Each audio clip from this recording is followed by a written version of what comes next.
first and foremost, you have to look at these two sentences. I need not your advices. నీ సలహాలు నాకు అవసరం లేదు. Give me papers to write details. ఆ వివరాలు రాయడానికి పేపర్లు ఇవ్వండి. ఈ రెండు వాక్యాలు కరెక్టేనా? ఏవైనా తప్పులు ఉన్నాయా? తప్పులుంటే ఏంటి? మరి ఈ వాక్యాల్ని మనం తప్పులు లేకుండా ఎలా రాయాలి అనే విషయాన్ని నేను మీకు ఎక్స్ప్లెయిన్ చేయబోతున్నాను. ఇంగ్లీష్ మాట్లాడడం వేరు, సరైన ఇంగ్లీష్ మాట్లాడడం వేరు. అంటే తప్పులు లేని ఇంగ్లీష్ మాట్లాడడం వేరు. ఏదైనా ఒకటి రెండు చోట్ల తప్పులు వచ్చినట్లయితే మనం ఏదైనా ఇంటర్వ్యూ ఫేస్ చేసేటప్పుడు కానీ ఏదైనా రాసేటప్పుడు కానీ ఖచ్చితంగా బ్యాడ్ ఇంప్రెషన్ ఏర్పడుతుంది. అలాగే మనం సరైన ఇంగ్లీష్ మాట్లాడడం వల్ల మన జాబ్ ఆపర్చునిటీస్ కూడా ఇంక్రీజ్ అవుతూ ఉంటాయి. అందువల్ల ఆ తప్పు లేని ఇంగ్లీష్ ఎలా మాట్లాడాలి, ఆ తప్పులు ఉంటే వాటిని ఎలా సరిదిద్దాలి, ఎక్కడెక్కడ మనం సాధారణంగా ఆ తప్పులు చేస్తూ ఉంటాం మాట్లాడేటప్పుడు కానీ రాసేటప్పుడు కానీ, అటువంటి విషయాల్ని నేను ఈ వీడియో లెసన్లో ఎక్స్క్లూజివ్గా మీకు ప్రజెంట్ చేయబోతున్నాను. So welcome back to our channel Sahasra 26, the magic of English. So what are you waiting for? Let's get started. Friends, మనం ఇప్పుడు చూసిన రెండు వాక్యాలు ఎందుకు తప్పయ్యాయి అని తెలుసుకునే ముందు కాస్త బేసిక్స్ తెలుసుకున్నట్లయితే మనకి చాలా యూస్ఫుల్గా ఉంటుంది. సాధారణంగా మన ఇంగ్లీష్లో నౌన్స్ అనే వాటికి సింగులర్ ప్లూరల్ ఉంటుంది. సింగులర్ అంటే ఏదైనా ఒకటి, అంటే only one person, thing, creature etcetera.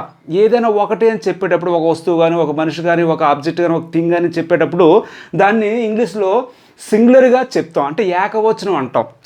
అలా కాకుండా more than one person, thing, creatures, animals, anything ఏదైనా ఒకటి కన్నా ఎక్కువ అని చెప్పేటప్పుడు మనం దాన్ని ఇంగ్లీష్లో ప్లూరల్ అంటాం, అంటే బహువచనం అంటాం. That is the first thing you have to no.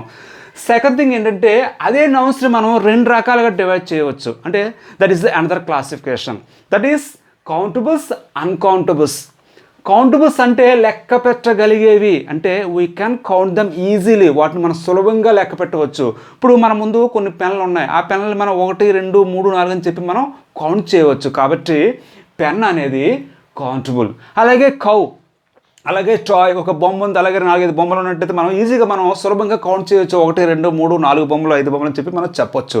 కాబట్టి these are called countables. Next one uncountables, అంటే లెక్క పెట్టలేనివి, అంటే మనం కౌంట్ చేయలేం. We can't count them easily. For example rice, water, information. Rice ఉంది, 1 బియ్యం, 2 బియ్యాలు, 3 బియ్యాలు అని చెప్పి మనం చెప్పగలమా? చెప్పలేం. అలాగే వాటర్ ఉంది, 1 వాటర్ అంటే 1 నీళ్ళు, 2 నీళ్ళు, 3 నీళ్ళు అని చెప్పి మనం చెప్పలేం. కాబట్టి వీటిని మనం ఇక్కడ అన్కౌంటబుల్స్గా మనం ఇంగ్లీష్లో కన్సిడర్ చేస్తారు. Third point, no plural for uncountables. ఏవైతే ఇంగ్లీష్లో అన్కౌంటబుల్స్ ఉన్నాయో వాటికి ప్లూరల్ ఉండదు. No plural for uncountables, only plurals for countables. మనం ఏదైతే ఇంగ్లీష్లో లెక్క పెట్టగలిగేవి ఉన్నాయో వాటికి మాత్రమే మనం ప్లూరల్ ఫామ్స్ ఉంటాయి, వాటిని ప్లూరల్గా మనం యూజ్ చేయవచ్చు. అయితే ఈ అన్కౌంటబుల్స్ కూడా మనం ప్లూరల్ చేయొచ్చు, కానీ వాటి ముందు రకరకాల ఫ్రేజెస్ని మనం యూజ్ చేస్తూ ఉంటుంది, అది వేరే విషయం. వాటి గురించి కూడా మనం తెలుసుకుందాం. ఇక్కడ చూడండి, ఏ పెన్. ఏ అంటే ఇక్కడ అర్థం ఒకటి అని అర్థం. ఏ అనేది ఆర్టికల్, ఏ అంటే పెన్ అంటే ఒక పెన్ అని అర్థం. ఏ పెన్ అని చెప్పి మనం చెప్పొచ్చు. అలాగా ఏ రైస్ అని చెప్పలేము. కాబట్టి ఇక్కడ పెన్ అనేది కౌంటబుల్, రైస్ అనేది అన్కౌంటబుల్. 3 బాయ్స్ అంటే 3 బాయ్స్ ఉన్నారు, అంటే ఆ 3 అని చెప్పి మనం కౌంట్ చేయగలం. కాబట్టి ఇక్కడ బాయ్ అనేది కౌంటబుల్ నౌన్. అలాగా 3 వాటర్స్ అని చెప్పి మనం చెప్పలేం, అంటే 3 నీళ్ళు అని చెప్పలేం. అప్పుడు వాటర్ ఏమవుద్ది? అన్కౌంటబుల్ అవుద్ది. Next one 6 toys. అలా 6 ఇన్ఫర్మేషన్ చెప్పి మనం చెప్పలేం. అలాగే తెలుగులో మనం కొన్ని కౌంటబుల్స్ ఉంటాయి, వాటిని మనం ఇంగ్లీష్లో అన్కౌంటబుల్స్గా యూజ్ చేస్తారు. అవి ఏంటో తెలియాలంటే మనం కాస్త డెప్త్గా వెళ్ళవలసి ఉంటుంది, లేదంటే అక్కడే మనం చాలా వరకు తప్పులు చేస్తూ ఉంటాం. మనం తెలుగులో కూడా సలహాలు అంటాం. అంటే సలహా అనేది ఒకటి, సలహాలు అంటే మోర్ దెన్ 1, అంటే ఎక్కువ సలహాలు అని చెప్పేటప్పుడు మనం తెలుగులో కూడా ఏకవచనం, బహువచనం యూజ్ చేస్తూ ఉంటాం. అయితే తెలుగులో మనం ఇంగ్లీష్లో మాట్లాడడానికి వీలు పడదు. ఇంగ్లీష్లో అడ్వైస్, సలహా అని చెప్పేటప్పుడు ఈ అడ్వైజెస్ అని చెప్పి మనం యూజ్ చేయకూడదు. అంటే ఆ అడ్వైస్ అనే సింగులర్కి అడ్వైజెస్ అనే ప్లూరల్ మనం యూజ్ చేయరాదు. అప్పుడు ప్లూరల్గా యూజ్ చేయాలంటే మనం ఏ పీస్ ఆఫ్ అడ్వైస్ అనాలి, అంటే సలహా ఇవ్వండి, లేదా అడ్వైస్ అని చెప్పి అనాలి. లేదా మనం ప్లూరల్గా చెప్పదలుచుకుంటే a few pieces of advice అనాలి, కొన్ని సలహాలు ఇవ్వండి అని అనాలి తప్ప అడ్వైజెస్ అని చెప్పి మనం చెప్పకూడదు. అలాగే an advice, a good advice, a useful advice and important advice అని చెప్పి మనం ఎట్టి పరిస్థితుల్లో చెప్పరాదు. మనం ఇలా చెప్పాలి, advice, a piece of advice, a few pieces of advice అని చెప్పి మనం చెప్పవలసి ఉంటుంది. చూడండి, we need advice on this matter. అంటే ఇక్కడ మనం డైరెక్ట్గా సింగిల్గా వాడడం కాబట్టి నాకు సలహా కావాలి అన్నాం, అంతేగాని ఇక్కడ అడ్వైస్ ముందు ఏ కానీ యాన్ కానీ మనం ఉంచకూడదు. Okay, we need not your advices, stop it. చూడండి, అడ్వైజెస్ అన్నాం అంటే నీ సలహాలు నాకు అవసరం లేదని చెప్పి మనం ఆ సెన్స్లో చెప్పాం, కానీ this is the grammatically incorrect sentence. Advices అని చెప్పి మనం చెప్పకూడదు. Next one, give me some advices, it is also wrong. Give me a few pieces of advice, that is the right one. Okay, అలాగే it's really useful advice, wrong. ఎందువల్లంటే ఈ useful కానీ and important adviser కానీ మనం ఎట్టి పరిస్థితిలో ఒకటి అని చెప్పేటప్పుడు అడ్వైస్ అని చెప్పాలి తప్ప దాని ముందు ఏ కానీ యాన్ కానీ ఎటువంటి ఉంచకూడదు. So it is the wrong one. It's really useful advice, this is the right one. మనం చాలాసార్లు తెలుగులో చెప్పేటప్పుడు నీకో వార్త చెప్పాలి, నీకో విషయం చెప్పాలి అంటాం. అంటే ఆ వార్త విషయం అన్న సెన్స్లో మనం న్యూస్ అనే పదాన్ని యూజ్ చేస్తుంటాం. అంటే ఒక వార్త అవ్వచ్చు, రెండు వార్తలు అవ్వచ్చు, లేదా ఒక విషయం అవ్వచ్చు, రెండు విషయాలు అవ్వచ్చు. మనం ఏదైనా సరే అక్కడ సింగిల్ అయినా ప్లూరల్ అయినా సరే మనం న్యూస్ అనే పదాన్ని యూజ్ చేస్తూ ఉంటాం. అయితే ఇంగ్లీష్లో అలా కాదు. ఇంగ్లీష్లో న్యూస్ అనేది అన్కౌంటబుల్ నౌన్ కాబట్టి దాని ముందు మనం ఎట్టి పరిస్థితులు కూడా ఏ కానీ యాన్ కానీ మనం యూజ్ చేయకూడదు. అలాగే మరొక విషయం ఏంటంటే న్యూస్ అనే పదాన్ని పలికేటప్పుడు న్యూస్ అని పలకాలి, చివర జా సౌండ్ రావాలి, like news, not news. Okay, అంటే good news, news, a piece of news అని చెప్పి మనం చెప్పొచ్చు, అంతేగాని a good news, a news, and important news అని చెప్పి మనం యూజ్ చేయకూడదు. Okay, I have a good news for you, that is the wrong one. ఎక్కువసార్లు మనం ఎలా చెప్తూ ఉంటాం అంటే నీకు విషయం చెప్పాలి, నీకు మంచి విషయం చెప్పాలంటప్పుడు I have a good news for you, లేదా I have a bad news for you, అది కూడా రాంగ్. అంటే ఆ న్యూస్ అని చెప్పేటప్పుడు దాని ముందు మనం ఏ కానీ యాన్ కానీ యూజ్ చేయకూడదు. I have a news for you అని చెప్పాలి, that is the right one. Next, a piece of news for you, just wait. A piece of news అని చెప్పి మనం సింగులర్గా చెప్పవచ్చు. ఇంగ్లీష్లో మనం ఒక వార్త, ఒక విషయం చెప్పేటప్పుడు ఏ పీస్ ఆఫ్ న్యూస్ చెప్పొచ్చు, అంతేగాని ఏ న్యూస్ అని చెప్పి మనం చెప్పకూడదు.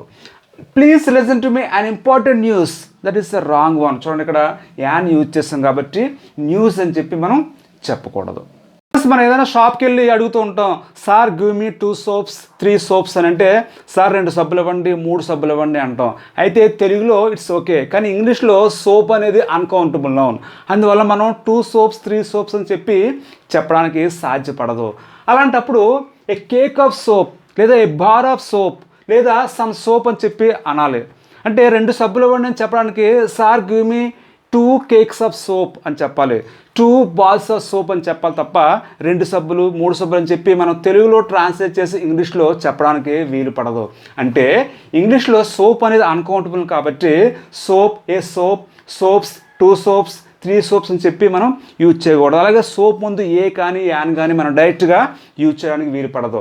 దానికి బదులుగా a cake of soap, a bar of soap, some soap, లేదా 2 cakes of soap, 3 cakes of soap అని చెప్పి మనం యూజ్ చేయాల్సి ఉంటుంది. Let me say some examples. Please give me a soap, that is the wrong one. ఎందువల్లంటే soap అనేది ఇంగ్లీష్లో uncountable కాబట్టి ఏ యూజ్ చేయకూడదు దాని ముందు. దానికి బదులుగా please give me A cake of soap, please give me A bar of soap అని చెప్పాలి. అంటే ఒక సబ్బు, ఒక పీస్ ఆఫ్ సబ్బు అని చెప్పేటప్పుడు, ఒక సబ్బు అని చెప్పేటప్పుడు మనం ఇలాగా a cake of soap, a bar of soap అని చెప్పొచ్చు. అలా కాకుండా 2-3 సబ్బులు అని చెప్పాలనుకోండి, అప్పుడు ఎలా చెప్పాలి ఇంగ్లీష్లో? Please give me 2 cakes of soap, 3 cakes of soap, లేదా 3 bars ఆఫ్ సోప్ అని చెప్పి మనం చెప్పాల్సి ఉంటుంది. అలాగే we use about 3 to 4 cakes of soap A month. మేము నెలకి సుమారుగా 3 నుంచి 4 సబ్బులు యూజ్ చేస్తూ ఉంటాం. చూడండి, 3 నుంచి 4 సబ్బులు అన్నప్పుడు 3 to 4 cakes ఆఫ్ సోప్ అన్నాం తప్ప 3 soaps అని చెప్పి డైరెక్ట్గా మనం యూజ్ చేయకూడదు. మనం ఇంగ్లీష్లో ఒకే పదాన్ని వివిధ రకాల అర్థాలతో వాడుతూ ఉంటాం. అలాగే కొన్ని నౌన్స్ కూడా అవి కొన్నిసార్లు కౌంటబుల్స్గా, కొన్నిసార్లు అన్కౌంటబుల్స్గా యూజ్ చేయబడతాయి. అటువంటి వాటిలో ప్రధానమైనది పేపర్. పేపర్ అనే నౌన్ని మనం ఇంగ్లీష్లో కౌంటబుల్గా అండ్ ఆల్సో అన్కౌంటబుల్గా కూడా మనం యూజ్ చేయడం జరుగుతుంది ఆ సందర్భం బట్టి. చూడండి, ఏదైనా ఒక పేపర్ రాసేందుకు, అలాగే ప్రింట్ చేసేందుకు, అంటే ముద్రించేందుకు, ఏదైనా రాసేందుకు అనేటప్పుడు ఆ పేపర్ అనే నౌన్ని అన్కౌంటబుల్గా మనం ఇంగ్లీష్లో యూజ్ చేయాలి. చూడండి, I want A white paper to write your name. అంటే మీ పేరు రాసేందుకు ఒక పేపర్ కావాలి అన్నాం. అలాంటప్పుడు ఒక పేపర్ అని చెప్పి మనం ఎట్టి పరిస్థితిలో చెప్పరాదు. ఇక్కడ పేపర్ అనేది అన్కౌంటబుల్ నౌన్, అందువల్ల ఇక్కడ ఏ అనే ఆర్టికల్ మనం యూజ్ చేయకూడదు. ఏదైనా రాసేందుకు, ఏదైనా ప్రింట్ చేసేందుకు చెప్పేటప్పుడు మనం a piece of paper, a sheet of paper, a slip of paper అని చెప్పాలి తప్ప ఏ పేపర్ అని చెప్పి డైరెక్ట్గా మనం యూజ్ చేయకూడదు. అంటే దీనికి బదులుగా మనం ఇలా చెప్పాలి, I want a piece of paper, I want a sheet of paper, I want a slip of paper to write down your name, give me a piece of paper to write your address. అలా చెప్పాలి. Okay, ఒకవేళ ప్లూరల్గా చెప్పాలనుకోండి, అంటే 2-3 పేపర్లు కావాలి అని చెప్పి అనాలనుకోండి, ఆ సందర్భంలో అప్పుడు ఎలా చెప్పాలి, we need pieces of paper, we need slips of paper, or we need sheets of paper to write down your details. Friends, అదే నౌన్ని, అంటే పేపర్ అనే నౌన్ని డాక్యుమెంట్స్, సర్టిఫికేట్స్, రీసెర్చ్ పేపర్స్ అనే అర్థంలో వాడితే అది కౌంటబుల్ అవుతుంది. సాధారణంగా మిగతా నౌన్స్ లాగే మనం ఏ ఆర్ యాన్ సందర్భం బట్టి, అలాగే పేపర్స్ అని చెప్పి ఆ సెన్స్లో మనం యూజ్ చేయవచ్చు. చూడండి, show me your property papers, me property తాలూకు పేపర్స్ ఇవ్వండి అంటే అక్కడ డాక్యుమెంట్స్ అని అర్థం. అంటే మీ డాక్యుమెంట్స్ చూపించాలని చెప్పేటప్పుడు ఇక్కడ పేపర్స్ అని చెప్పి డైరెక్ట్గా ప్లూరల్ యూజ్ చేయవచ్చు. అలాగే this is an important paper of my education, this is an important paper relating to my studies. ఇలా ఇక్కడ మనం యాన్ కూడా పేపర్ ముందు ఈ అర్థంలో యూజ్ చేయొచ్చు. Friends, before winding up this video, I request you to please visit and subscribe my channel Sahasra 26 the magic of English. మీరు English ఈజీగా సులభంగా నేర్చుకోవాలనుకున్నట్లయితే సహస్ర 26 అనే ఛానల్ విజిట్ చేయండి. మన ఛానల్లో grammar, competitive English, vocabulary, spoken English, అన్ని రకాల ఇంగ్లీష్ కూడా మీకు ఒకే ప్లాట్ఫామ్ మీద మీకు లభించడం జరుగుతుంది.